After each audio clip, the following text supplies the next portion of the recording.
La salud es una de las principales preocupaciones de los ciudadanos. ¿Te imaginas? ¿Te imaginas a los mejores profesionales trabajando juntos para encontrar un mejor diagnóstico y tratamiento de tu enfermedad? Especialistas en medicina y enfermería, pero también en estadística, ingeniería y otras disciplinas, y que colaboraran entre sí los mejores grupos de investigación de centros, institutos, fundaciones, universidades y hospitales. ¿Y si pasara en España? Todo esto es una realidad. El CIBER es un consorcio público creado por iniciativa del Instituto de Salud Carlos III para impulsar la investigación de excelencia en biomedicina y ciencias de la salud en España. Aquí trabajamos conjuntamente investigadores básicos y clínicos. Facilitamos que la investigación de laboratorio llegue a la cama del paciente de forma ágil y segura. Trabajando juntos evitamos duplicidades y logramos resultados imposibles en solitario. El CIBER está formado por 11 áreas temáticas con presencia en casi todas las comunidades autónomas, donde los grupos de excelencia trabajan en red en programas de investigación. Uniendo los esfuerzos de todos, en el CIBER conseguimos transferir los resultados de la investigación a la industria y a la sociedad.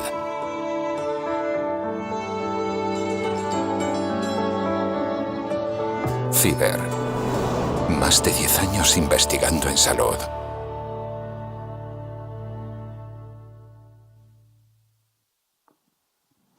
Buenas tardes. Muchísimas gracias a todos y a todas por venir y acompañarnos una vez más en este acto del CIBER en la Semana de la Ciencia de Madrid. Como habéis podido ver en el vídeo, el CIBER es un centro de investigación biomédica en red, el más grande de España. Su razón de ser es la cooperación, porque cooperando, trabajando juntos, somos mejores, llegamos más lejos y conseguimos los mejores resultados. Queremos hoy que conozcáis parte de esos resultados dentro de 4 de sus áreas de investigación. Y como esta Semana de la Ciencia está dedicada, y lo voy a leer literalmente, a actividades que fomenten la igualdad de género y la participación plena y equitativa en la ciencia de las mujeres y las niñas, así como las acciones dirigidas por investigadoras que presenten modelos que animen a las niñas, a las niñas y a las jóvenes a estudiar las carreras STEM, que en inglés son ciencia, tecnología, ingenierías y matemáticas. Con esa excusa hemos inventado a 4 de nuestras investigadoras, de las mejores investigadoras que hay en España en ciencias biomédicas.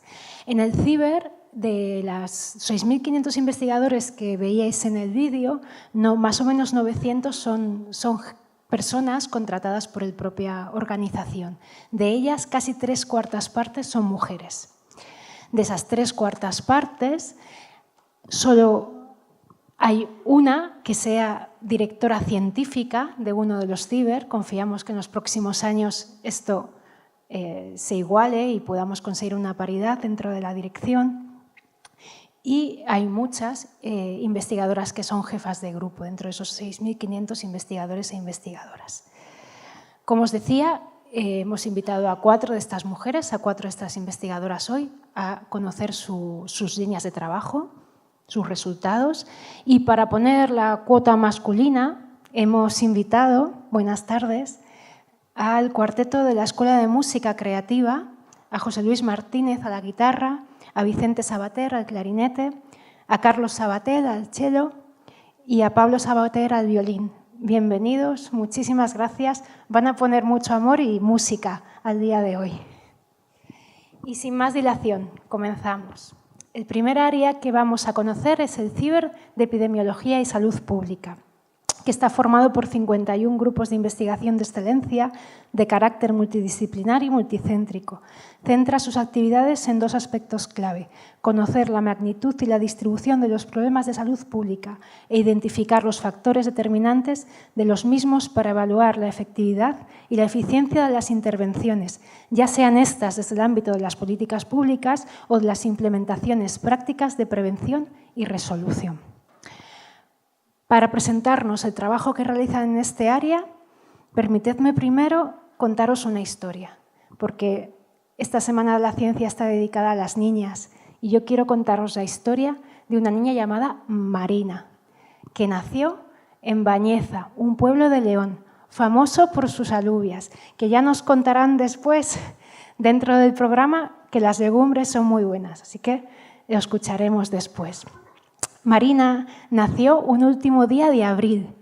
Era un día primaveral. Ese día recibió a esta niña con sol y alegría y llegó a una familia en la que era la menor de 4 hermanos, 3 chicos. 3 chicos en casa y una niña. Su padre, profesor, siempre fue la persona que más admiró Marina.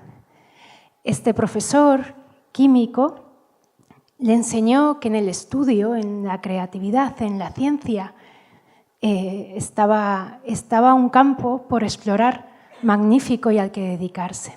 Ella se daba cuenta que en su pueblo a las niñas y a los niños no se les trataba igual y que a las niñas se esperaban cosas diferentes y que en cambio, bueno, pues de los niños se esperaban cosas que ella quería ser. De forma que por algún tiempo ella quiso ser un niño. Su padre, que veía en ella un gran potencial, siempre la animó a estudiar. Siempre estuvo orgullosa de esa niña que se esforzaba y con excelencia consiguió grandes notas. Creció y empezó la universidad. Físicas. Empezó físicas porque su padre era químico y porque un hermano suyo, que había sido premio extraordinario, también era científico. Y estudió mucho ese año, matemáticas, estadística, y sacó buenas notas, pero no estaba del todo convencida, no entendía el para qué de estudiar física. Por lo menos a ella no le encajaba y en cambio tenía amigos y amigas estudiando medicina y eso la llamaba la atención. Parecía una carrera que podía tener mucha aplicación, en la que podías ayudar a que el mundo fuese mejor. Y con mucho miedo se presentó delante de su padre, porque yo no sé si, bueno, los que sois más jóvenes de la sala, las que sois más jóvenes de la sala, no sé si os ha pasado, pero a mí me pasaba, con 18 años o con 19, perder un año de vida podía ser muy importante y con miedo le dijo a su padre eso, que ella quería cambiar de carrera, que quería estudiar medicina. Su padre no hizo más que apoyarla al 100%, que un año no era nada, que estudiase medicina, y eso hizo. Y cada año que pasaba le gustaba más la carrera y encontraba una asignatura a la que querer dedicarse. Todos los años varias cosas diferentes, porque la carrera de verdad que es muy bonita. En los últimos años se metió de interna en hematología. Era un trabajo muy interesante de laboratorio, analizar tejidos, analizar muestras de pacientes para saber si podían tener un cáncer o alguna otra enfermedad o no. Eso le apasionaba. Marina, además de estudiar, tenía una vida estupenda y una pareja maravillosa. Y no sé si tuvo la mala suerte, pero sobre todo, bueno, la vida ocurrió como ocurrió. Ella fue la que descubrió en ese laboratorio que su chico, su novio, tenía un linfoma. Esta es una historia feliz. Su chico se convirtió en su marido y ese linfoma se convirtió en algo crónico. Y además ella aprendió, y eso lo va a compartir con vosotros, que hay una vida por delante del cáncer. Y esa vida por delante del cáncer merece mucho la pena vivirla. Ese año era el último de carrera y con esas noticias la verdad es que pocas ganas tenía de estudiar, pero tenía una red de amigos y familiares que la apoyaron a ella. Eso nos da sentido a que las redes de colaboración sirven no solo en ciencia, sino en la vida. Y acabó la carrera y se presentó al MIR. Y lo que tenía claro, después de lo que había vivido, que la había hecho mucho más sensible a lo que ocurre en los pacientes, lo que pasa en los pacientes, decidió no estudiar una especialidad clínica. Tenía una amiga catalana que le había hablado muy bien de la epidemiología, de la salud pública, de la medicina preventiva, porque en Cataluña estaba muy desarrollada en aquella época, mucho más que en el resto de España. Y Marina, con muy buenas notas en el MIR, como siempre, decidió estudiar y hacer la residencia en el Hospital Ramón y Cajal en medicina preventiva y salud pública. Conoció al que sería su mentor y jefe, Gonzalo López Abante. Este hombre la animó y la hizo nacer su vocación por la investigación. ¿Y os acordáis que había estudiado física? Pues todas las matemáticas que había aprendido, todas esas matemáticas que también su padre le había enseñado por ser profesor de matemáticas, le ayudaron mucho, le hicieron mucho más fácil la investigación. Acabó la tesis en cáncer de mama, siendo premio extraordinario de doctorado en la Universidad Autónoma de Madrid.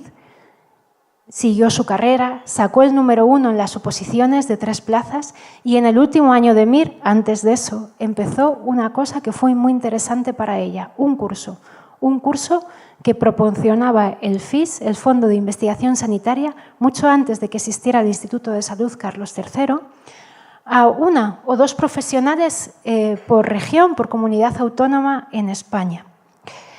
En ese curso, que era de metodología de investigación, eran muy necesarias esas matemáticas que ella tanto sabía. Era una junior, era muy joven.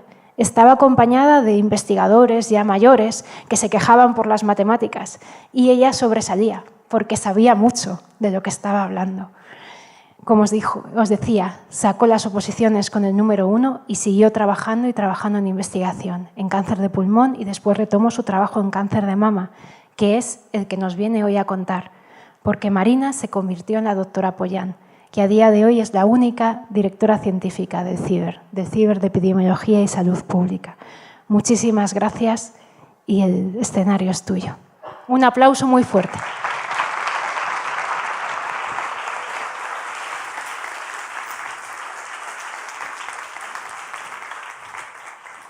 Bueno, estoy un poco abochornada después de oír esto. No sé cómo seguir.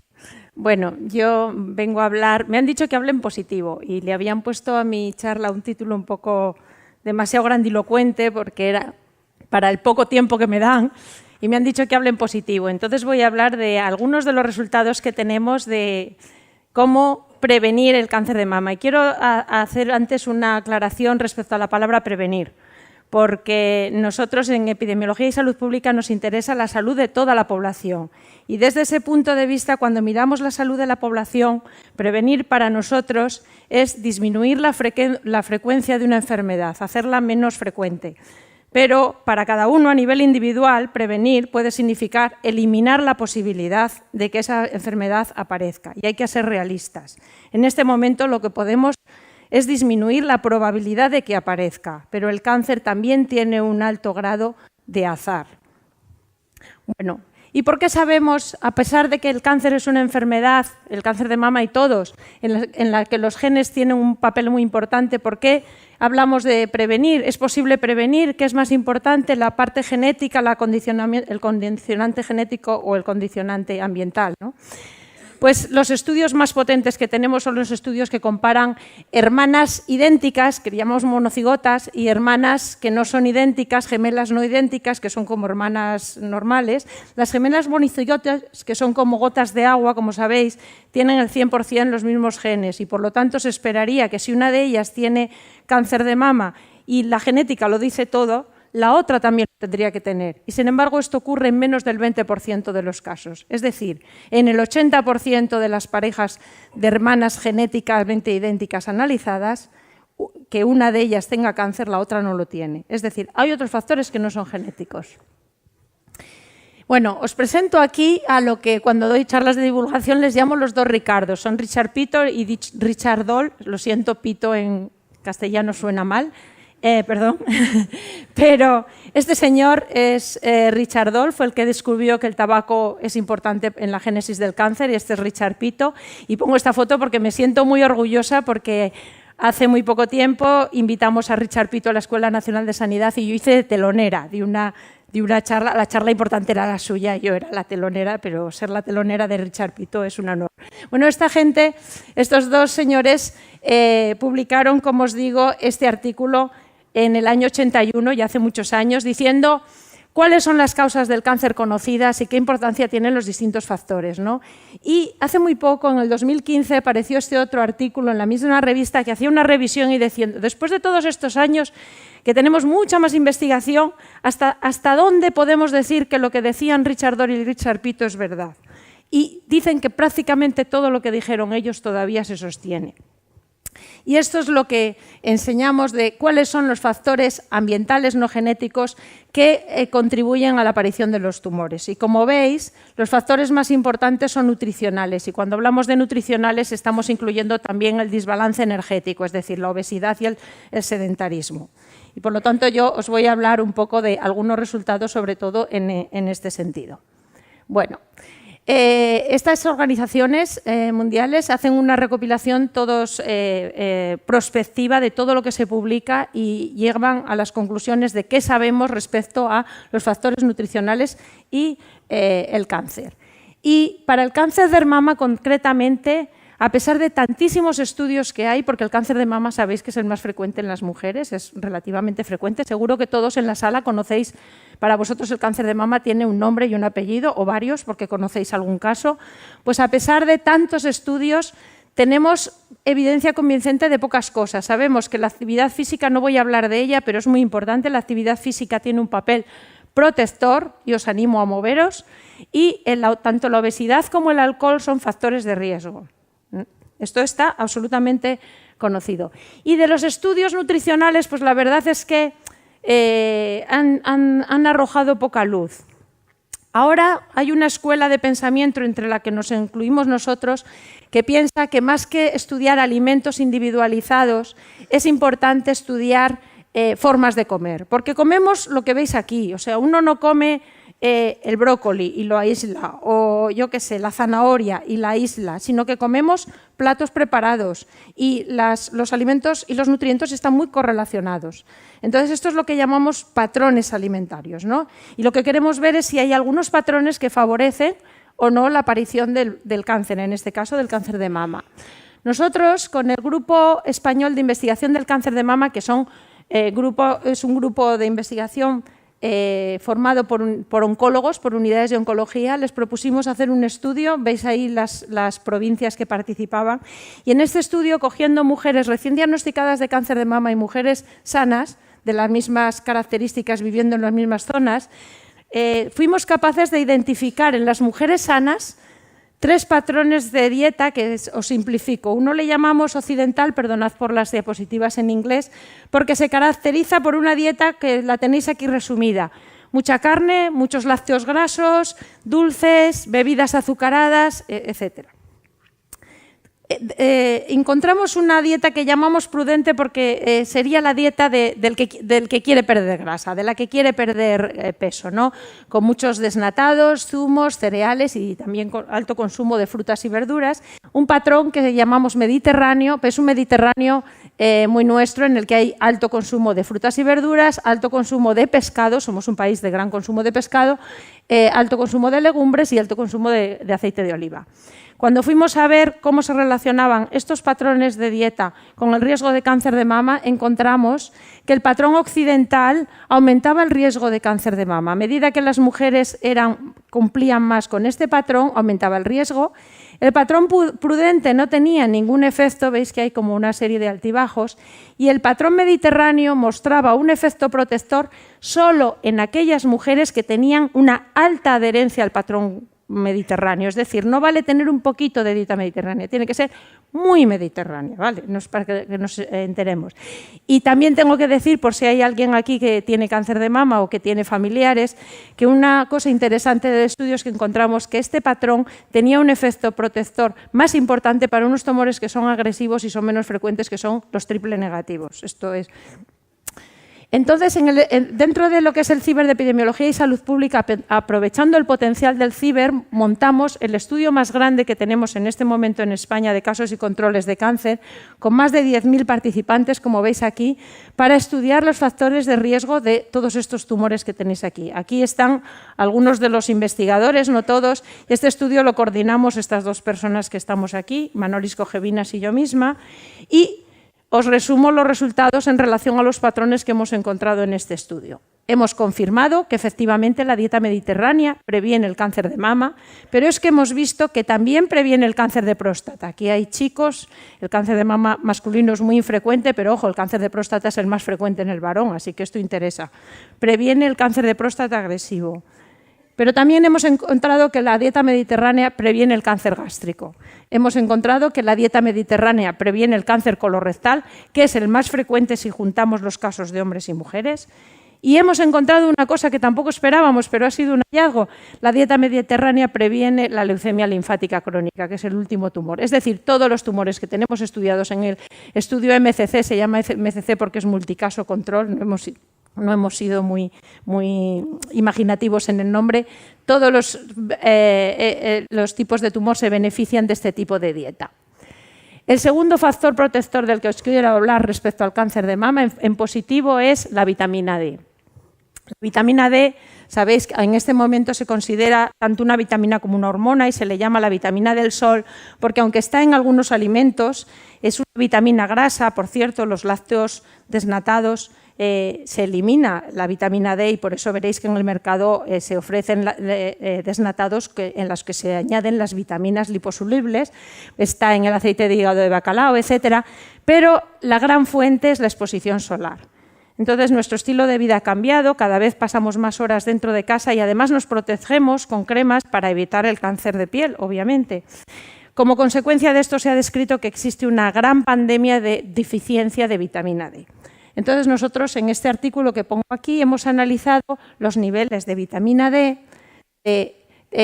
Una característica del estudio MCC es que hemos podido coger muestras tenemos muestras de sangre. Aquellas personas que no querían dar sangre dieron saliva para poder hacer análisis genético. Tenemos orina y tenemos uñas de los pies. Y tomando las muestras de suero de 558 casos de cáncer de mama sin tratar para evitar que el tratamiento modificara la concentración y 558 mujeres sanas emparejadas con estas por edad y por índice de masa corporal, es decir, por nivel de obesidad. Medimos el metabolito que mide el estatus de vitamina D, que es la 25-hidroxi, no voy a decir, esto es divulgativo, la forma en que se mide normalmente vitamina D con una técnica muy precisa y encontramos esta relación, como veis. Ojo, porque cómo se distribuyen los niveles de vitamina D en los casos, y esto es en las mujeres sanas, y como veis la mayoría está hacia acá.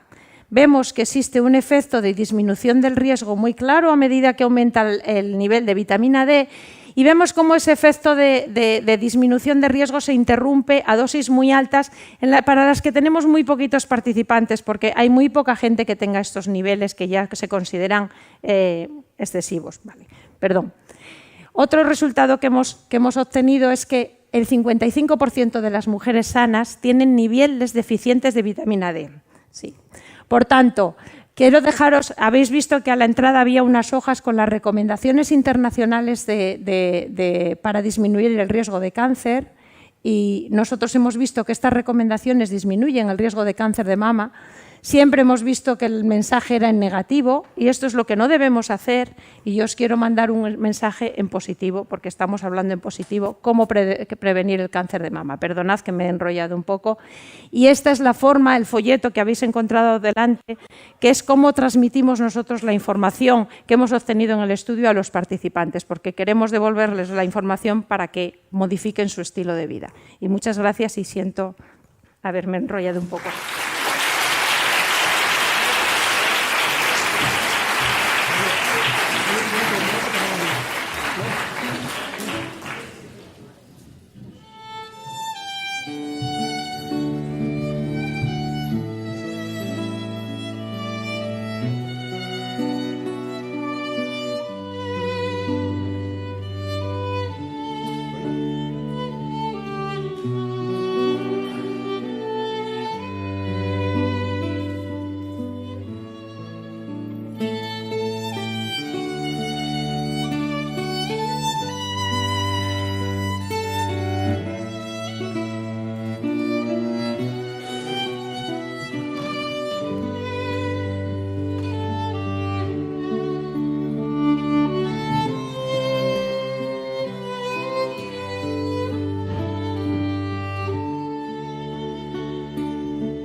Muchas gracias. Los músicos han interpretado la pieza Outlaws, que pertenece a la banda sonora de la película Leyendas de Pasión.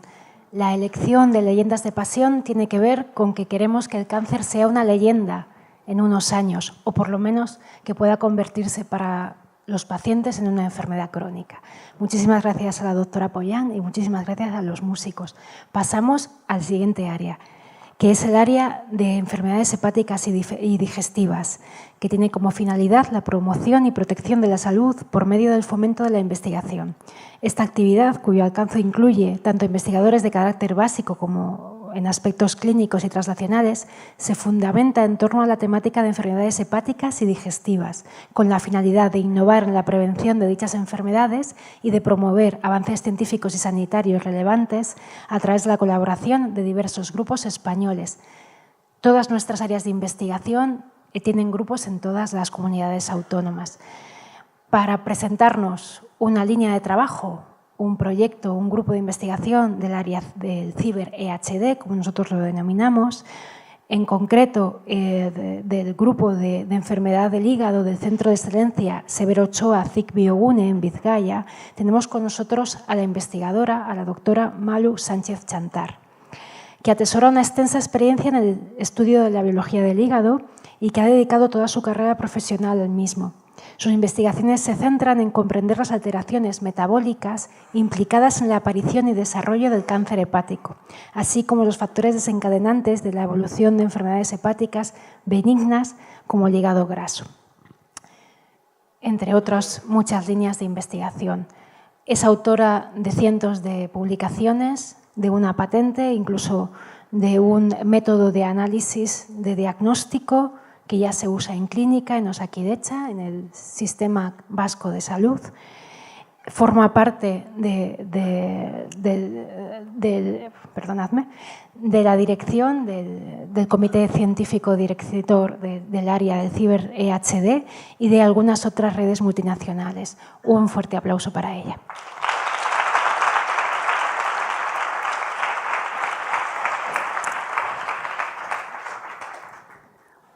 Buenas tardes. Buenas tardes, Malu. Quería preguntarte por una de esas redes internacionales a la que perteneces, en concreto Women in Hepatology o Mujeres en Hepatología, que me ha parecido singularmente interesante y más para el tema que tenemos que tratar hoy. ¿En qué consiste y cómo entras en ella? Bueno, Women in Hepatology surge, no penséis que fue un grupo de mujeres que nos juntamos y dijimos, venga, vamos a formar una red y vamos a empezar a dar noticias y cosas y este tipo de cosas. Women in Hepatology aparece realmente porque las mujeres en la enfermedad hepática tienen una serie de componentes que se modifican durante la edad. Las mujeres en la edad fértil están muy protegidas de esa enfermedad hepática y a medida que empezamos con la menopausia o se empieza con la menopausia, esa protección va desapareciendo. De tal manera que esto, Women in Hepatology, que es internacional, hay mujeres de Estados Unidos, Europa, de todos los sitios, nos reunimos una vez al año, surgió como un grupo de investigación de mujeres, ¿vale? O sea, un grupo de investigación de mujeres para tratar enfermedades hepáticas asociadas a la mujer. Y bueno, y por supuesto luego, en segundo plano, aumentar la visibilidad de las mujeres en ciencia y la pasión que nos une, que es la investigación. Pero surgió como un grupo de investigación. Genial. ¿Cómo empiezas a formar parte de ella y cuál fue la motivación? Pues la verdad es que me invitaron. Me invitaron, estábamos, supongo que por los artículos, los proyectos, bueno, las charlas, etcétera. La directora de este centro, de este network, que es Erika Villa, una gastroenteróloga del Hospital de Módena. Bueno, pues entramos en contacto, no había nadie de España representando a nuestro país en Women in Hepatology y bueno, pues tuvieron me invitaron y por supuesto acepté encantada y realmente a partir de ahí se ha establecido una coordinación enorme de investigación con todas estas doctoras. Y entiendo que este trabajo con ellas que te está aportando muchísimo y también que la coordinación entre mujeres y el trabajo entre mujeres quizás tiene algunos aspectos diferentes que en otras redes. Si me puedes comentar algo al respecto. Hombre, el trabajo entre mujeres realmente es muy similar al trabajo entre mujeres y hombres. No es una relación, es una relación afable de investigadoras. O sea, yo creo que bueno, como te digo, Women in Pathology nace con una idea científica, ¿vale? Luego, por supuesto, aumentamos la visibilidad de las mujeres, sobre todo en la parte clínica, que supongo que yo soy investigadora básica. Y la verdad es que tengo que decir que en ningún momento me he sentido de alguna manera retirada o menospreciada, o como lo queráis decir, por ser mujer. Siempre he tenido una relación, o hemos tenido una relación clara con mis compañeros. Creo que se nos han dado las mismas oportunidades entre hombres y mujeres. Y yo creo que la única razón o la única manera de, bueno, pues de visionarnos en un mundo como es la ciencia es tener a alguien a tu lado que te ayude, las instituciones que ayuden a la conciliación de profesión-mujer, que eso es súper importante, que nos ayuden a ese tipo de conciliación y, bueno, y creértelo. Ya está, no hay más. O sea, te tienes que creer que, tampoco creértelo, es que sale de una forma natural, ¿no? Tú puedes hacer esto y lo puedes hacer igual que lo puede hacer otra persona de otro sexo. No es más que eso. Yo os animo a ese tipo de actitud. Hay muchas estudiantes en la sala. Por último, ya te dejo con la presentación. ¿Crees que deberíamos aplicar una perspectiva de género en medicina, en clínica? Pues quizá esto que voy a decir no es muy políticamente correcto, pero creo creo realmente que las mujeres lo que necesitamos, como he dicho, creo que necesitamos que nos ayuden a la conciliación de nuestra vida familiar y nuestra vida profesional. Pero realmente hay veces que no me siento cómoda, por ejemplo, cuando hay estos premios solo para mujeres, ¿no? Y dices, imaginaros lo que yo sentiría si hubiera un premio solo para hombres, ¿no? O sea, dirías, pero a ver, esto. Entonces, creo que es bueno un tú a tú. O sea, es bueno que nos ayude a conciliar nuestra vida familiar, nuestra vida profesional, que tengamos ayuda en ese sentido, ¿no? Porque quizá todavía la carga nuestra es un poquitín más grande, ¿no? Pero desde el punto de vista de una discriminación positiva, creo que no la necesitamos. Pues muchísimas gracias. Gracias. Vale, pues como he dicho, soy Malu Martínez Chantar, represento hoy al Ciber de Enfermedades Hepáticas y trabajo aquí en CIP Biogune, en este centro del País Vasco, y pues mi título es Move Your Liver, ¿vale?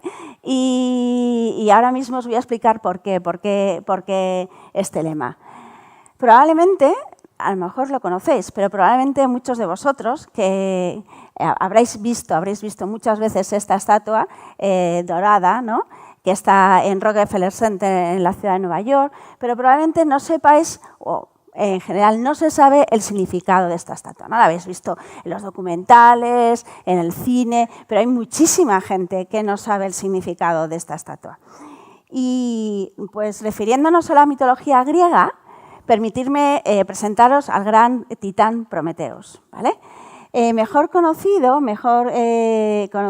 por ir en contra de los deseos de los dioses y proporcionarle este fuego a los humanos como pues, señal de civilización y señal de progreso.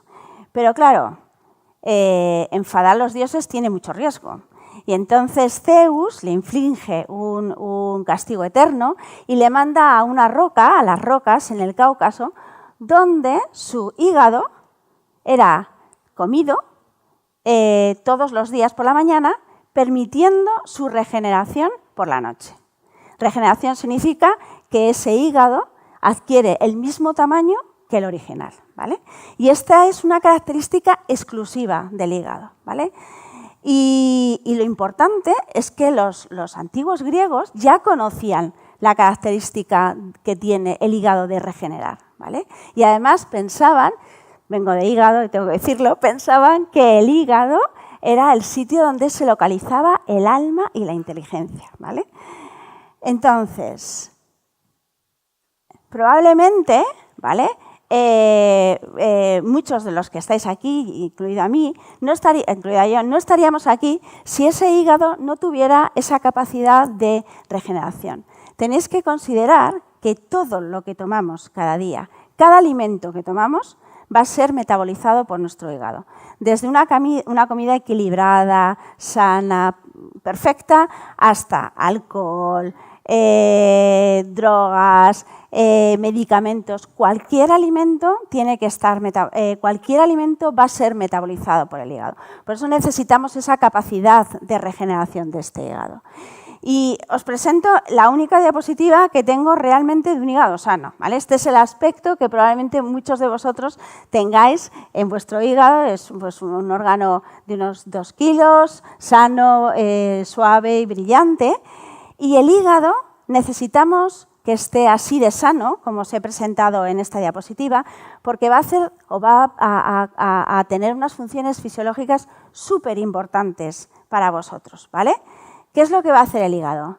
El hígado va a metabolizar los lípidos, y esto hablaremos en un minutito, ¿vale? De ese metabolismo de ese hígado. Va a metabolizar proteínas. Por ejemplo, el hígado es uno de los principales responsables de la síntesis de factores de coagulación. Por eso, por ejemplo, los pacientes con enfermedad hepática tienen ese riesgo de sangrado. El hígado va a tener una función inmunológica muy importante, ¿vale? En la degradación de antígenos, bacterias, etc. Inactivación de tóxicos, hemos hablado de ello. Metaboliza todos los tóxicos que nosotros ingerimos cada día. El hígado va a ser el responsable de metabolizarlo, ¿vale? La formación de ácidos biliares, estos son realmente las que disgregan las grasas que comemos, ¿vale? Estos ácidos biliares. Y el catabolismo de carbohidratos. Cuando llegáis y os coméis un buen plato de pasta, ¿vale? El hígado va a metabolizar esos carbohidratos a glucosa, ¿vale? Va a ser el responsable de metabolizar esos carbohidratos. Por tanto, si pensáis qué es lo que está haciendo ahora mismo el hígado en estos momentos por vosotros, el hígado está metabolizando vuestros nutrientes, almacenando energía y eliminando tóxicos. Por tanto, cualquier factor que promueva un desequilibrio en la capacidad de ejercer estas funciones va a aumentar dramáticamente la posibilidad de sufrir enfermedad hepática, ¿vale? ¿Cuáles son esos factores? Pues los que ha estado hablando Marina también. Mucha comida, mucha bebida y bueno, comportamientos que aumenten el riesgo de pues, infecciones como pueden ser la hepatitis, ¿vale? Por tanto, esta enfermedad hepática de la que trabajamos y la que estudiamos en el CIBER es una importante causa de morbilidad y mortalidad en todo el mundo. Vamos con cifras, ¿vale? 29 millones de personas sufren de enfermedad hepática crónica en Europa y 35 millones de personas sufren de enfermedad hepática en Estados Unidos, ¿vale? ¿Cuáles son los nuevos factores emergentes? Seguro que lo habéis oído hablar y es de lo que hoy vamos a hablar muy brevemente, ¿vale? Del hígado graso no alcohólico, ¿vale? Os lo explico ahora en un minutito. Hay 2 millones de personas que mueren anualmente de cirrosis y cáncer hepático. Por tanto, tenemos un problema de salud a nivel global, ¿vale? Con la enfermedad hepática. Y las enfermedades más comunes antes eran el alcohol y la hepatitis, pero la hepatitis viral claramente con los fármacos que han aparecido está medianamente controlada. Entonces, ¿por qué hígado graso? ¿Vale? Vamos también con cifras. Somos 7,5 billones de personas en todo el mundo. 7,5 billones.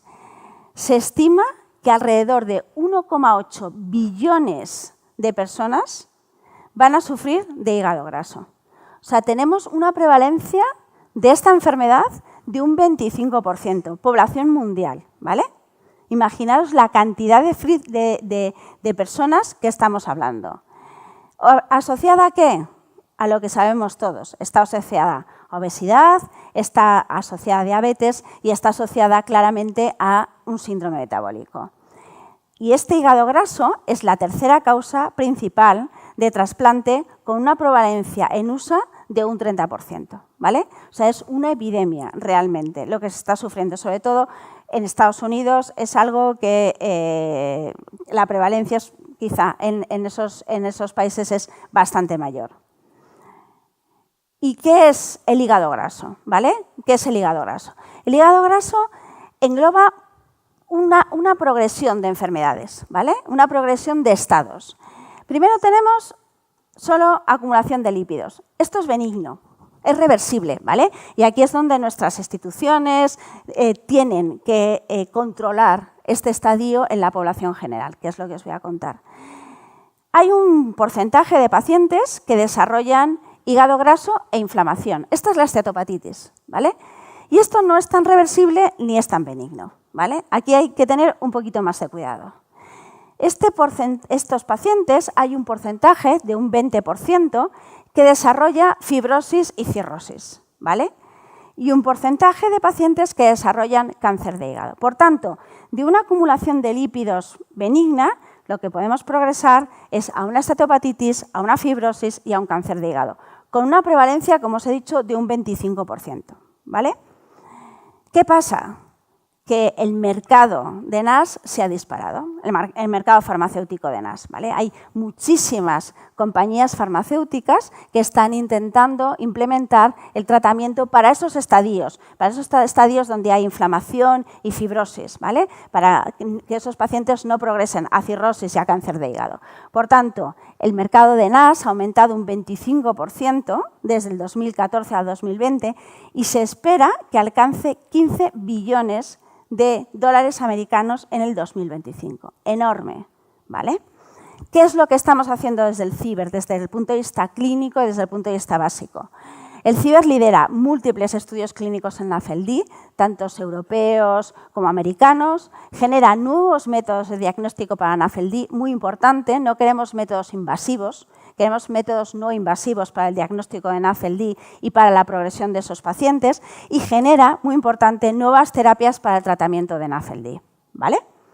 Y además pensamos que en esos estadios iniciales, en donde solo tenemos lípidos y podría haber una reversión, no habría problemas, es muy importante concienciar, como hemos hablado antes, de una dieta equilibrada y de un ejercicio de actividad, ¿vale? En los colegios, un buen plan de comidas para los niños, los padres, una educación que permita que esos niños y que esos padres coman debidamente. Si paramos esto, si enseñamos a la gente a comer y a moverse y tener actividad, ese primer estadio de inflamación lo pararemos y no tendremos progresión, sino tendremos esa progresión que os hemos comentado, esteatosis, esa inflamación, esa fibrosis y en algunos casos ese cáncer de hígado. Y por tanto, nuestro mensaje desde el CIBER de enfermedades hepáticas para todos vosotros es keep calm and take care for your liver. Y muchas gracias.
Muchísimas gracias. La pieza que acaban de interpretar es Moon River, de la banda sonora de la película Desayuno con Diamantes, como alguna o alguno habrá podido identificar. La elección de esta pieza tiene que ver con lo que hemos hablado de la dieta mediterránea. Cuanto mejor nos alimentemos, mucho mejor. Así que nada de comer piedras, por favor, a primera hora. Pasamos a la siguiente área, que es el área de salud mental, CiberSam. Es un área con 25 grupos de investigación clínica, preclínica y translacional. Está orientado fundamentalmente al estudio de trastornos mentales como la depresión, la esquizofrenia, trastorno bipolar, entre otros, así como trastornos de ansiedad y mentales en niñas, niños y adolescentes, y a la innovación terapéutica en este área. Y para presentar uno de sus trabajos más interesantes, tenemos con nosotros a Susana Carmona, investigadora del Hospital Gregorio Marañón, licenciada en Psicología Clínica y doctorada en Neurociencia Cognitiva. Su investigación se centra en el estudio del cerebro humano, tanto normal como patológico, utilizando técnicas de resonancia magnética multimodal, y una de sus líneas principales de estudio está dirigida a caracterizar cómo se adapta el cerebro de la mujer durante el embarazo y la crianza, la maternidad, y determinar si eso tiene implicación en adaptaciones neuronales y en la aparición de trastornos mentales en el posparto. Bienvenida, un fuerte aplauso para ella.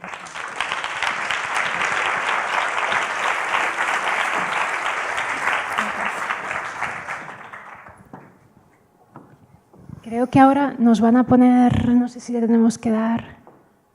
Quería enseñaros a mi niña. Esta soy yo hace 2 años en el Improciencia, que fue el evento que organizamos en la Semana de la Ciencia de Madrid en 2016. Y ese es el resultado de esa barriga, es Paula, que tiene 21 meses. Y yo, aprovechando que estaba aquí Susana, pues le quería hacer algunas preguntas. Por supuesto, sí.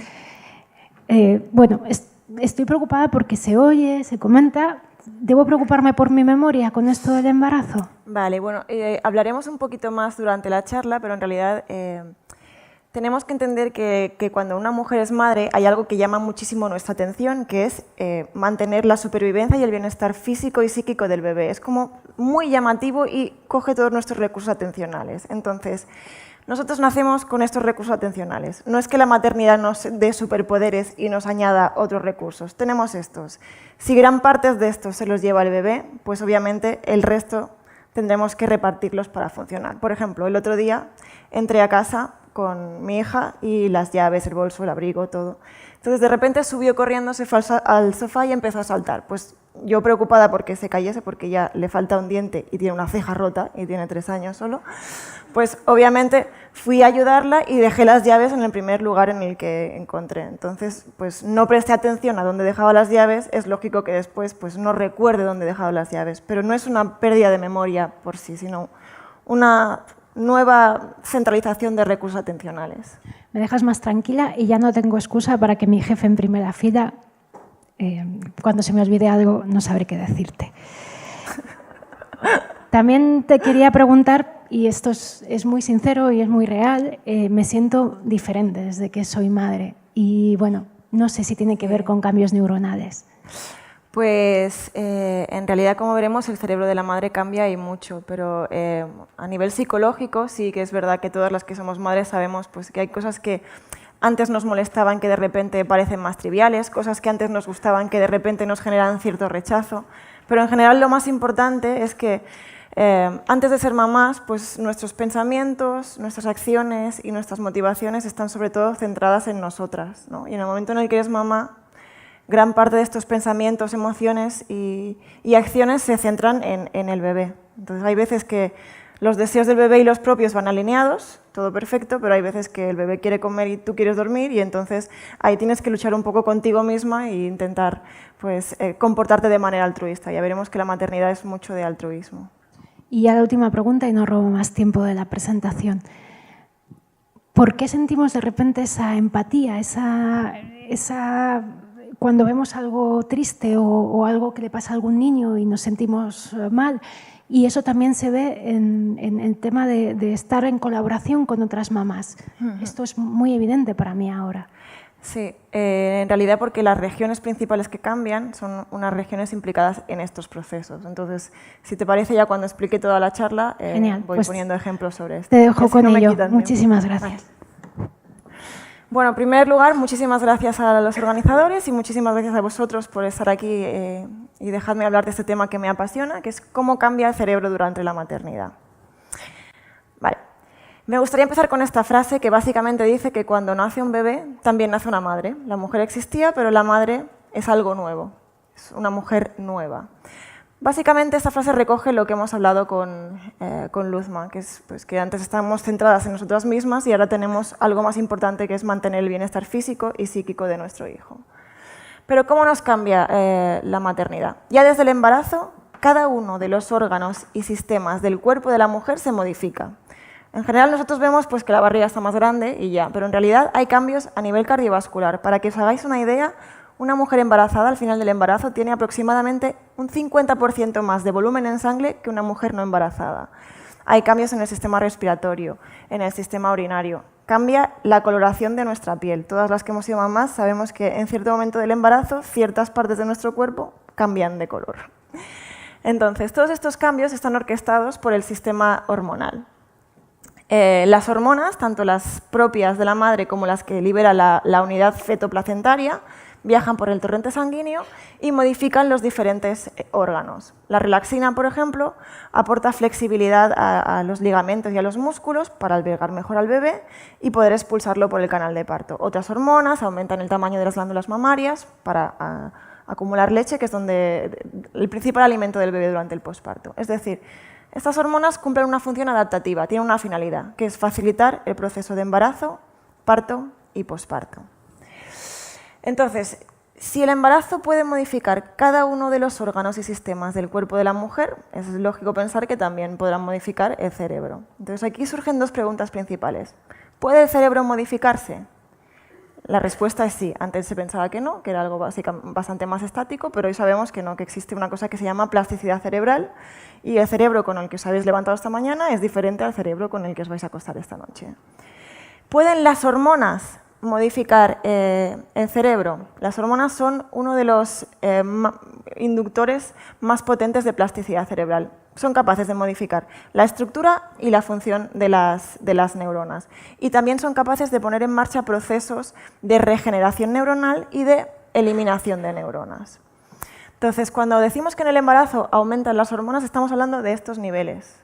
Es decir, durante el embarazo, una mujer llega a tener hasta 40 veces más niveles de estrógenos que una mujer no embarazada. Aquí vemos una gráfica que representa pues, la vida de una mujer, espero que se alargue bastante para allá, y los niveles de estrógenos. Y como podéis ver, el embarazo en solo 9 meses tenemos el cerebro inundado de este tipo de hormonas. Hay otro periodo similar que es durante la adolescencia. Entonces, mirando qué ocurre en el cerebro durante la adolescencia, podríamos tener una clave acerca de qué pasa en el cerebro durante el embarazo. Vale, pues en la adolescencia las hormonas sexuales no solo modifican nuestro cuerpo para convertirlo de un niño a un adulto, sino que también modifican nuestro cerebro. Y lo hacen poniendo en marcha ciertos procesos. Uno de ellos se llama poda sináptica, que básicamente consiste en eliminar neuronas que considera que no son necesarias para fortalecer las más relevantes.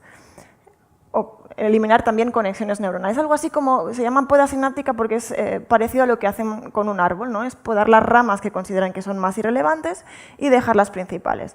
Entonces, literalmente, durante la adolescencia, nuestro cerebro disminuye de volumen. El cerebro de un adulto tiene menor volumen que el cerebro de un niño. Y esta disminución se produce de manera coherente con el desarrollo, es decir, aquellas regiones cerebrales que se encargan de procesos más sofisticados, como el razonamiento moral, maduran más tarde, el volumen se encogen más tarde, se encogen aproximadamente a los 21 años. Vale, esto es lo que ocurre durante la adolescencia. ¿Y qué ocurre durante el embarazo? Pues por curioso que parezca, hasta hace relativamente poco sabíamos prácticamente nada acerca de cómo el embarazo cambia el cerebro de una mujer. Y esto es lo que nos preguntábamos en nuestra investigación. Entonces, ahora, si me permitís, os voy a contar la historia real que hay detrás de por qué realizamos este estudio. Es una historia personal que se ambienta en Barcelona, porque soy de Barcelona, en el 2010, en la Unitat de Recerca en Neurociencia Cognitiva. Entonces, en ese laboratorio estábamos trabajando el Celine Huxema, Erika Barba y yo. Eran mis 2 doctorandas, pero éramos muy, muy buenas amigas. Entonces, un día íbamos en coche y veníamos de la universidad y nos dirigíamos, íbamos a tomar algo y estábamos hablando de un estudio que realizábamos acerca de cómo la meditación puede inducir cambios de plasticidad cerebral. Y íbamos conduciendo y a todo eso Erika nos dijo que nos tenía que confesar que quería quedarse embarazada. Entonces, pasando del tema personal al laboral, dijimos, ostras, pues eso sí que tiene que inducir cambios importantes, porque realmente tienes que enfrentar a una situación completamente nueva. Y empezamos a hablar en el trayecto de lo que creíamos saber acerca de cómo el embarazo cambia el cerebro. Bueno, varias cosas que después, en lugar de ir a tomar algo, volvimos al laboratorio y nos pusimos a investigar qué había de cierto en todo aquello que pensábamos. Y básicamente la conclusión es que casi todos los estudios estaban hechos en animales, principalmente en roedores, y la otra es que hay mucha opinión y muy poca base científica sólida acerca de eso. Entonces hablamos con el director del departamento, Óscar Vilarroya, y intentamos convencerle para que nos dejase realizar este estudio a horas extra y sin financiación. Y pues aceptó y empezamos a realizarlo. Entonces, ¿qué es lo que hicimos? Nosotros queríamos ver cómo cambiaba el cerebro durante el embarazo. Pues contactamos con parejas que tenían pensado quedarse embarazadas en un futuro próximo y escaneamos su cerebro antes de quedarse embarazadas y una vez habían dado a luz. Una de estas parejas obviamente era Erika. Entonces, lo que hicimos fue comparar cómo estaba el cerebro en este punto temporal y cómo estaba en este punto temporal. Y como controles, para controlar otras variables, pues parejas que ni tenían hijos ni tenían pensado tenerlos. Y aquí os muestro los resultados. Como podéis ver, en ninguno de los grupos hay cambios cerebrales excepto en las madres. Y se trata de cambios cerebrales muy importantes. Viendo los resultados, nos dimos cuenta que estos cambios cerebrales, estas reducciones en el volumen de sustancia gris, no están localizadas de manera azarosa, sino que están localizadas en lo que se conoce como la red de la teoría de la mente. ¿Y qué es la teoría de la mente? La teoría de la mente es la capacidad que tenemos de ponernos en el lugar del otro. Por ejemplo, si yo quiero inferir qué puede estar pensando esta chica de la camiseta negra, pues básicamente lo que hago es proyectar mi mente e imaginarme que soy ella. Es decir, pues ¿qué pensaría yo si estoy en una charla a las 8 de la tarde, a la que he venido, creo, voluntariamente? ¿Sí? Vale. Y tengo esta expresión facial. Entonces, yo en este momento estoy poniendo en marcha la red de la teoría de la mente. Estoy intentando ponerme en el lugar de esa persona para inferir qué debe estar pensando esa persona. Pues bien, a las madres hay una reducción de volumen muy importante en estas regiones que se encargan de estos procesos. Bueno, cuando vimos esto, Erika ya había dado a luz, ya teníamos ese punto temporal y entonces nos preguntábamos cuánto duraba esto. O sea, si era alguna cosa exclusiva del posparto o si perduraba más allá. Y volvimos a contactar a algunas de las madres y las escaneamos 2 años más tarde para ver si estos cambios eran duraderos. Y observamos que eran duraderos, es decir, que persistían en el tiempo. Entonces esto llega a la prensa y las noticias de algunos medios es a las mujeres se les atrofia el cerebro con el embarazo. Incluso llegamos a leer comentarios cómo se nota que esta investigación no la han hecho mujeres. Como si te supieses. Bueno, entonces, como hemos visto en biología, no siempre una reducción de volumen significa un deterioro cognitivo, sino que hay veces, como por ejemplo durante la adolescencia, que es todo lo contrario. Es decir, una reducción de volumen implica una poda sináptica y nadie se le ocurre decir que un adulto tiene el cerebro atrofiado en comparación con un niño. Bueno, de todas maneras, como sí es verdad que hay cierta controversia y hay estudios que dicen que sí hay déficits, otros que dicen que no hay déficits, las madres a veces dicen pues, que sienten pérdidas de memoria, entonces nosotros decidimos medirlo y medimos una serie de baterías cognitivas antes del embarazo. Medimos atención, memoria, funciones ejecutivas, respuesta, capacidad de aprendizaje. Los medimos antes del embarazo y después del parto. Y no solo no observamos diferencias, sino que tampoco observamos una asociación entre los cambios cerebrales y la variabilidad en estas funciones cognitivas. Lo que sí observamos fue que aquellas mujeres cuyo cerebro había cambiado más tenían un mejor vínculo materno-filial. Es decir, cuando vinieron a la segunda sesión, cuando ya tenían al bebé, les pasamos una batería, unas preguntas, que estaban dedicadas a medir eso, cómo era su relación con el bebé, cuánto disfrutaban interactuando con el bebé, si sentían cierta hostilidad, si sentían que el bebé les quitaba tiempo. Y entonces vimos que aquellas madres a las que más les había cambiado el cerebro eran aquellas que puntuaban más alto en esta escala de vínculo materno-filial. De cierta manera favorece que nos comportemos de manera altruista. Bueno, decíamos antes que, y con esto ya acabo, que la teoría de la mente me permite proyectarme en otra persona e intentar inferir qué debe estar pensando esa persona. Y esta remodelación en las regiones de la teoría de la mente en la madre podría deberse a un fenómeno que todas las mamás podemos entender, que es que más que proyectarme en el bebé está fusionado conmigo. Es decir, yo no tengo que hacer ningún ejercicio para intentar ponerme en el lugar del bebé, porque es una especie de extensión y sigue siendo una extensión a lo largo de los años. Entonces, esto hace que las penas y alegrías del bebé pues, se vivan casi más intensamente que las propias y los logros del bebé casi más intensamente que los propios. Y eso nos facilita muchísimo comportarnos de manera altruista, porque no estoy sacrificando para otra persona. La felicidad de otra persona es igual de recompensante que la mía, y el dolor de otra persona, y en esta imagen creo que se ejemplifica muy bien, lo vivimos en nuestra propia carne. Y ya para acabar os quiero dejar con esta frase y esta foto que se realizó cuando nos aceptaron el estudio. Entonces este es Florian, el hijo de Celine, Marlene, la hija de Erika, y yo estoy embarazada de mi hija Alexandra. Y ya está, muchísimas gracias.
seguramente la habréis identificado también, es la banda sonora de La vida es bella, y la hemos elegido porque el embarazo puede ser bellísimo, pero después nace la criatura y empiezan los cólicos, las noches sin dormir, las preocupaciones, que nadie te cuenta lo preocupada que puedes llegar a estar.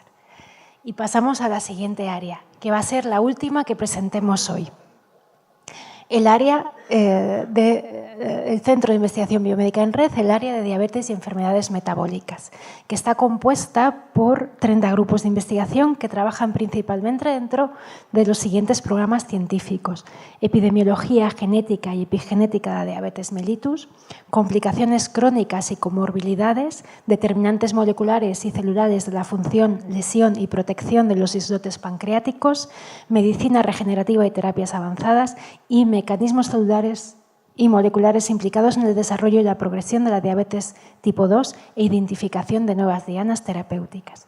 Para hablarnos de un gran estudio que se está haciendo dentro de este área, tenemos con nosotros a Gemma Rojo, que es jefa del grupo. Como os decía, tenemos una única directora científica, tenemos un 72,5% de la plantilla que son mujeres y tenemos muchas jefas de grupo. Estamos convencidos que en unos años tendremos paridad en ese sentido.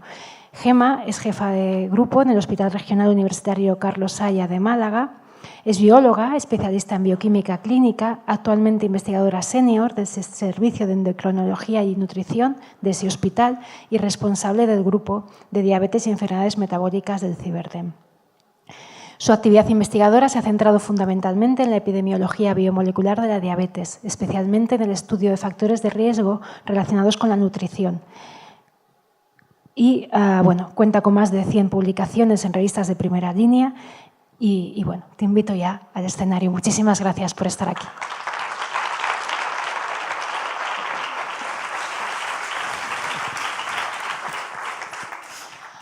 Aprovechando que hay muchas estudiantes en la sala y que la Semana de la Ciencia está dedicada a las niñas y las adolescentes y a la visibilidad de la mujer en la ciencia, quería preguntarte si alguien del público o alguna hija o de alguna persona que esté aquí quisiera dedicarte a la ciencia, a la investigación biomédica, ¿qué carreras o qué grados tendría que estudiar?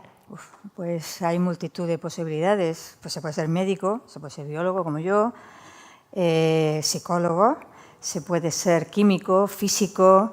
En Málaga tenemos una ingeniería de la salud que tiene muchísimo éxito.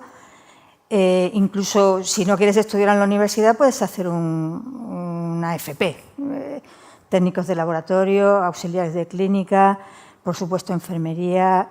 Hay una enorme variedad de profesiones que pueden acabar trabajando en investigación, ¿no? Y lo hemos visto con la historia de Marina y con el trabajo de las 4, pero ¿qué aptitudes y actitudes destacarías para que alguien quiera ser investigadora o investigador? Hay que tener curiosidad y muchísimo sentido crítico. Hay que ser un escéptico y no creerte en nada. Y hay que ser terco como una mula, cabezón. Si no eres cabezón, si no tienes tesón por lo que necesitas hacer, pues tampoco llegas, ¿no? No te voy a quitar más tiempo, pero ¿qué es lo más bonito y lo más duro que hay en esta profesión? Lo más bonito, hombre, estar aquí, por ejemplo, es muy bonito, ¿eh? Pero yo recuerdo una enorme emoción la primera vez que vi mis letras de molde, como se decía antes, en una revista, que era una revista de medio pelo, pero verme allí, al lado de mis compañeros, aquello lo había hecho yo, eso fue muy emocionante para mí, por ejemplo. Y has dicho de tus compañeros, o sea que la colaboración es muy importante. Sí, efectivamente. ¿Con qué te quedas al final del día? Bueno, pues a veces con un cansancio agotador, casi siempre con un cansancio agotador. Y bueno, a veces cuando he visto una serie de datos que sale lo que tú habías dicho que iba a salir, te vas contento a casa, otras veces te vas pensando, madre mía, mañana no vuelvo, que esto no va a salir nunca. Bueno, yo creo que como todas las profesiones, pues tiene sus días buenos, sus días malos. Yo creo que la ciencia tiene más días buenos que malos, porque es muy creativa, te ayuda a desarrollarte, te relaciona con gente que es también muy creativa y con las que establece unas relaciones muy buenas. Y bueno, yo creo que merece la pena ser científico o por lo menos intentarlo. Pues muchísimas gracias. Gracias. Gracias a todos por estar aquí todavía. Yo la verdad es que después de las charlas tan maravillosas que han hecho mis compañeras, lo mío es inhóspito, inhóspito, inhóspito. Pero bueno, os contaré porque aunque sea inhóspito, a mí me gusta. Bueno, yo en los últimos años me he dedicado a contar personas con diabetes. Básicamente porque, bueno, allá por 2006, el Ministerio de Sanidad, la estrategia de diabetes del Ministerio de Sanidad iba a poner remedio a la enfermedad de diabetes, pero no sabía cuántas personas con diabetes había en España. Y bueno, se lo encargó a la Sociedad Española de Diabetes y nos pusimos allí a trabajar, a ver cómo averiguamos cuántas personas con diabetes hay en España. Y bueno, pues después de tirarnos 2 años pensando, 2 años, pues conseguimos diseñar un estudio que fuera capaz de decir cuántas personas había con diabetes en España. Y ya que estábamos con obesidad, con hipertensión, con riesgo cardiovascular, con que coman mal, que coman bien, que hagan ejercicio. Claro, ya que estábamos, les medimos todo lo que pudimos para ver todos los factores de riesgo que podían estar explicando la presencia de esa enfermedad. Entonces, diseñamos un estudio en el que teníamos que ir a estudiar toda España. Como no se puede estudiar a todos los españoles, pues hicimos una muestra representativa de población española. Empezamos en 2008, entre 2008 y 2010, hicimos el estudio, lo que llamamos un estudio transversal, una foto fija de lo que pasaba en aquel momento. Y después, ya terminamos hace poquito, hicimos otra foto fija para hacer una especie, un seguimiento, un estudio de cohorte, el seguimiento de la cohorte, que es como se llama esto.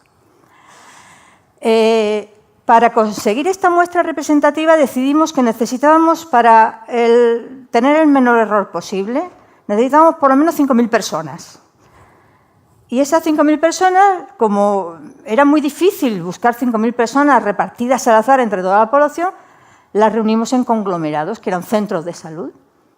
Íbamos a cada centro de salud, unos 100, y a cada uno pues, nos propusimos conseguir que 50 personas nos contaran parte de su vida, nos dieran muestras de su sangre y se dejaran hacer algunas pruebas. Esto, claro, era un trabajo ímprobo en toda España, nos lo dividimos el país en 5 zonas, en cada zona pues, buscamos a alguien que quisiera pringar de lo lindo durante un tiempo.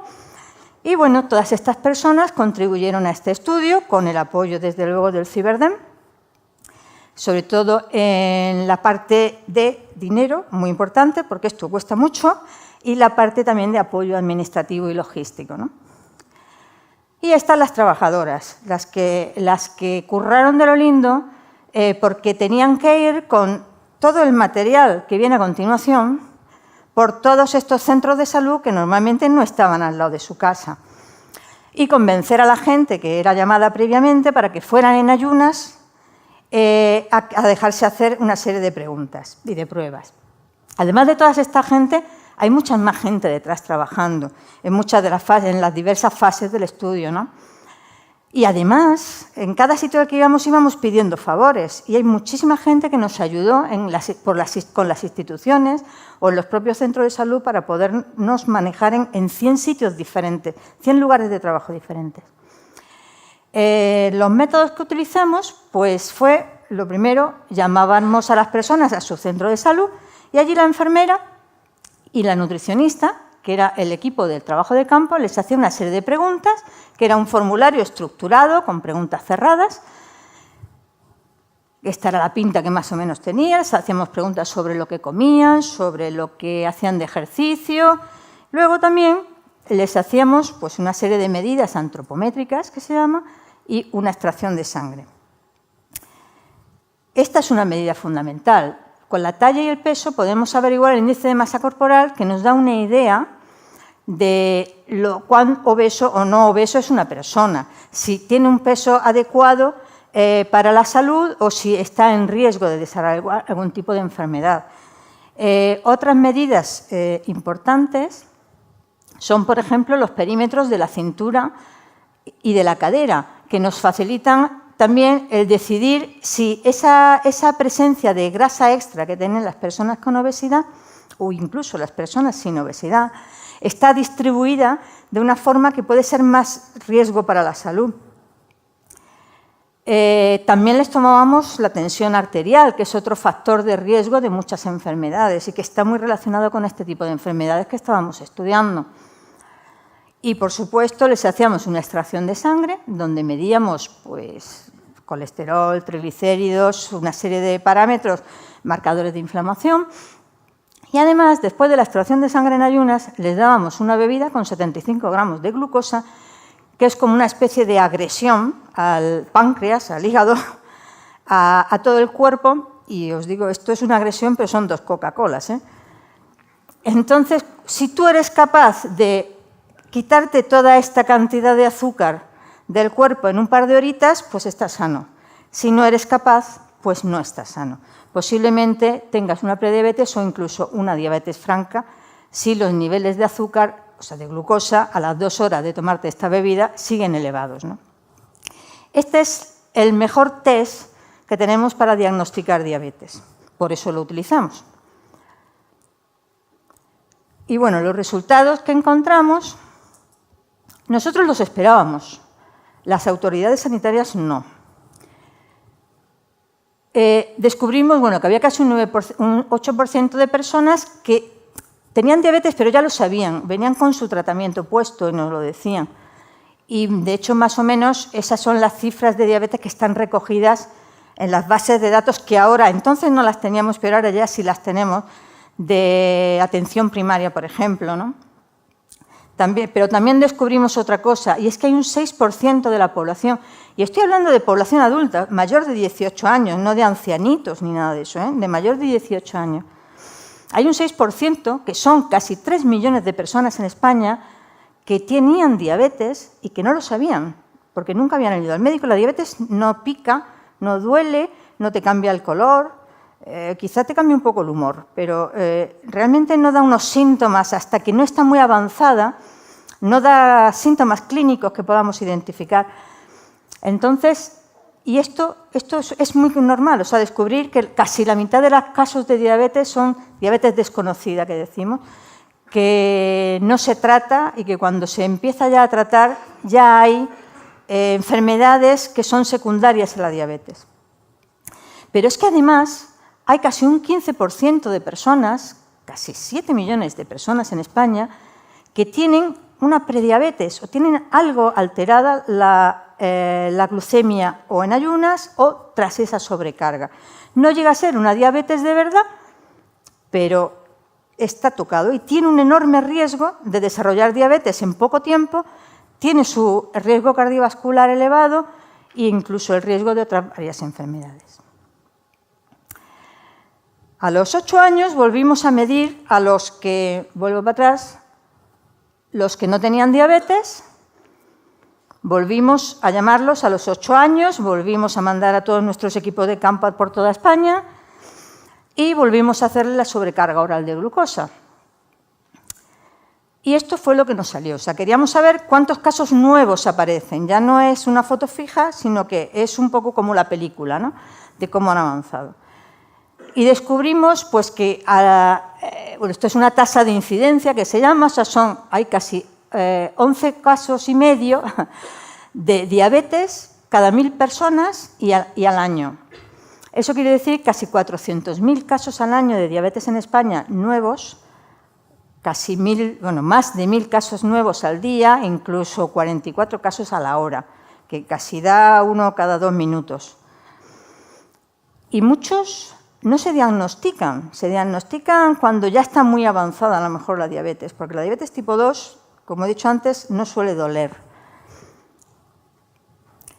Y los factores de riesgo de presentar en este estudio la diabetes, pues tampoco íbamos a descubrir el Mediterráneo, pero sabemos que en función de la edad va aumentando cada vez las personas cuanto más mayores, mayores tasas de incidencia tienen y, por tanto, mayor riesgo, que los hombres tienen mayor riesgo y mayores tasas de incidencia que las mujeres, salvo ya en las últimas etapas de la vida, a partir de los 75 años. estas diferencias se van difuminando un poco, incluso los riesgos van bajando. Y de los factores que estuvimos estudiando, vimos que las alteraciones de glucosa te aumentan entre 6 y 22 veces, dependiendo de la gravedad, el riesgo de tener una diabetes franca a los 8 años. Que la presencia de obesidad multiplica por 5 esa probabilidad. Que la presencia de obesidad abdominal lo multiplica por 3. Fijaros que el bajo nivel educativo multiplica por 2,5 veces el riesgo de tener diabetes. O sea, una persona sin estudios tiene 2,5 veces más riesgo de tener diabetes que una persona con estudios universitarios, que es otra razón para estudiar. Es una inversión de futuro.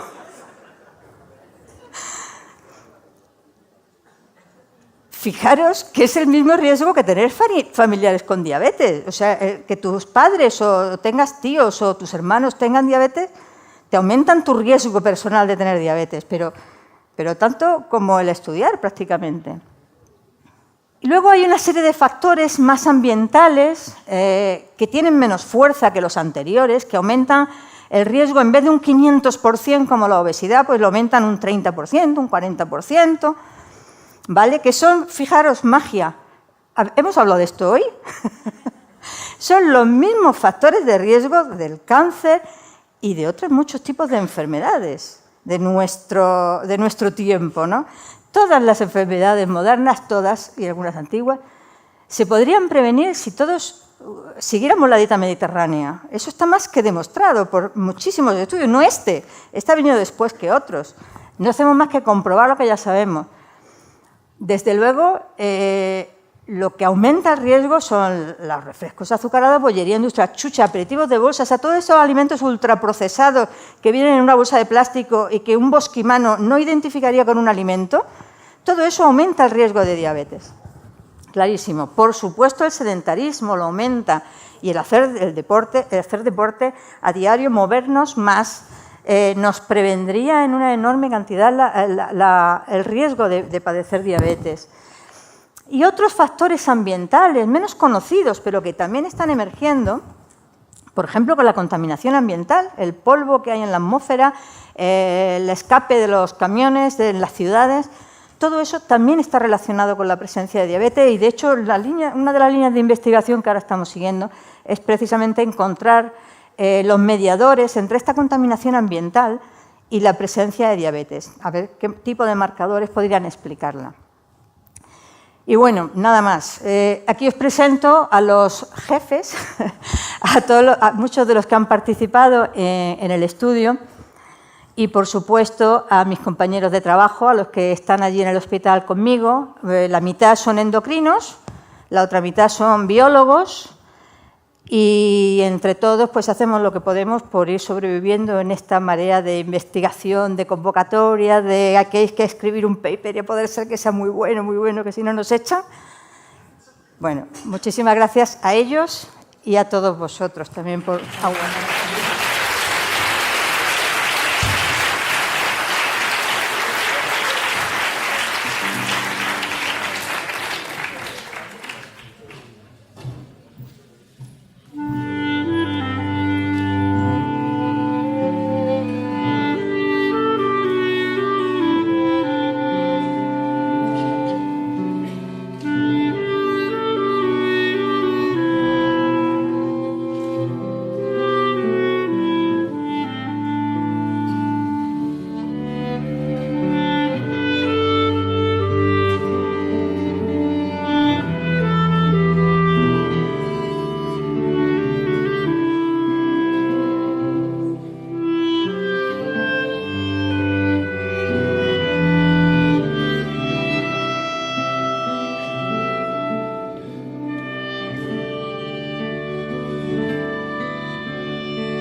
hemos acabado con la banda sonora de La Misión, porque el Ciberdem tiene la misión de erradicar la diabetes en España.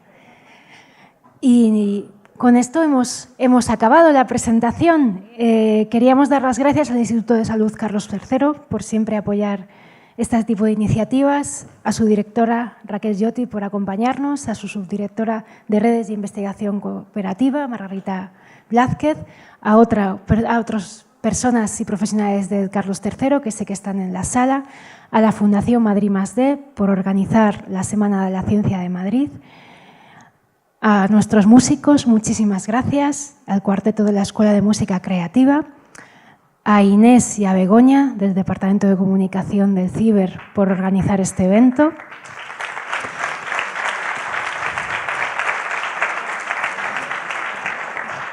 Y sobre todo, y por favor os pido que os levantéis, un gran aplauso para las 4 investigadoras que nos han acompañado.